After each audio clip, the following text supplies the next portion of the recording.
Today you're going to be getting back your background and your pumpkin. Your pumpkin should have it outlined in either black or white, should have these curved lines painted, should have the large polka dots and the half polka dots. When you're this far today, you're ready to move on. So some of you might still need to do some more work.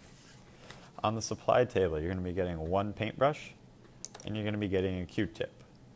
You will also need scissors and glue today, and paint, but those are already at your table. You're going to start off by cutting out your pumpkin. Take your time, cut around the edge. I don't want to see any bubble cutting.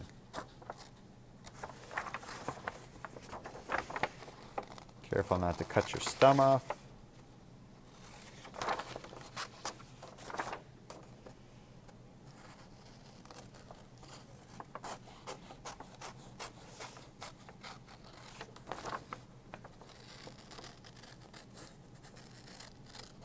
You can either keep your black outline, or it's okay if part of it gets cut off, but I would prefer it if you kept as much of that black outline as you could.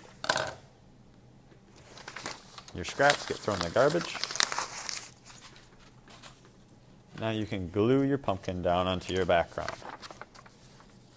Remember that when we're gluing, we're using dots of glue this year, no glue smoothers. I don't want to see any big, thick outlines of glue. I also don't want to see any big puddles of glue in the center. Getting those dots nice and close to the edge so that my edges don't stick up. And you can put a few dots in the center as well to help hold that down. Flip it over and glue it down. So if you had to do some more painting today, you need to be extra careful that you're not smearing that paint. Gluing it down. Give it a little back rub if you need to, but these should glue pretty easily. The last thing we need to do today is to finish adding our polka dots. If you were like me and didn't make your dots too big, you're going to be using a Q-tip and the paintbrush today. However, if you painted and your polka dots were so big that they almost touch the lines and you're not going to have room to add a bunch of polka dots, you're only going to be using the paintbrush then. So you're going to need to make that decision. Can I fit both kinds of dots in there or not?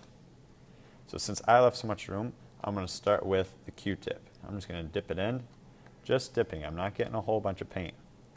I'm going to add polka dots down the edge of those pumpkins. My line's going to curve a little bit. And by curving it, it's going to give it that look like there is some form. If you have enough room, you can add two dots or two rows of dots.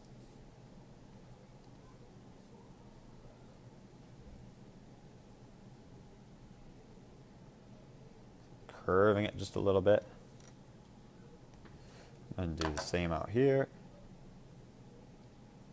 I'm not just putting the dots all over the place, because if I do that, it's not going to look like it's curved. So notice I'm kind of curving those lines just a little bit. It should match this line. Remember, not all of you guys are going to be able to use the Q-tip. Some of you might not have enough room. Also, some of you may not be able to get two rows of dots in. If that's the case, don't sweat it. So since this one, I'm getting a little close, I probably won't be able to get a full row of them in.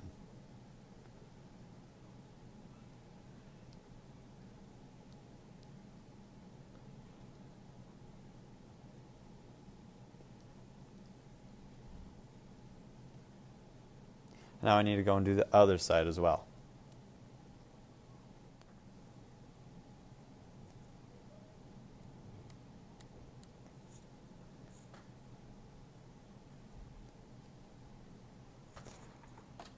When you're done with your Q-tip, it goes in the garbage. Some of you might not even get to use the Q-tip. That all depends on how much space you left. For those of you that didn't leave enough space, you're going to use the back of the paintbrush. Not the bristles part, the back of it.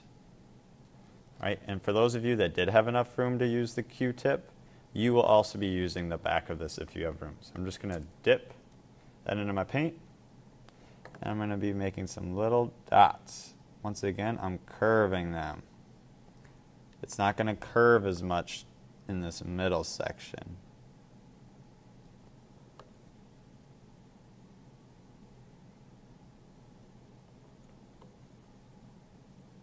Make sure to dip it in when you need some more paint. It starts running out.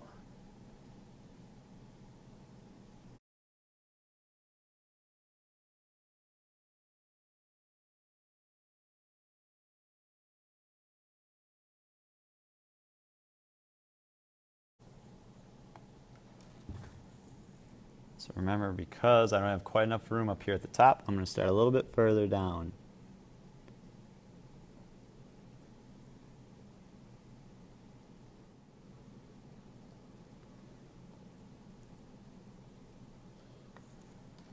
Now I can do my other side. So I've got this side done. Notice we went from big polka dots to medium-sized polka dots to baby polka dots. Careful not to get your hand in that wet paint as you work.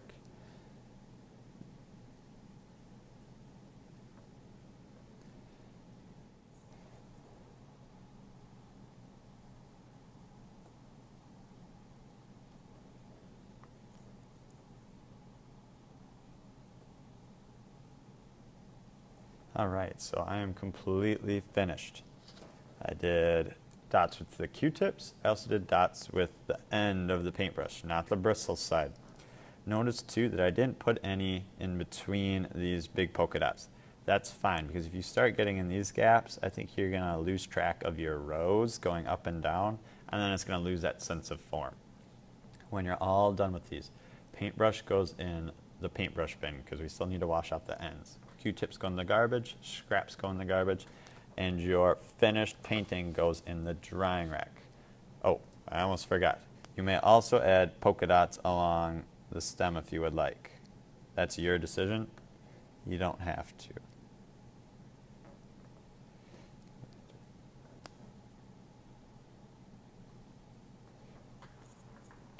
All right, when you're done, take care of your stuff. You can read or weave or free draw when you're finished.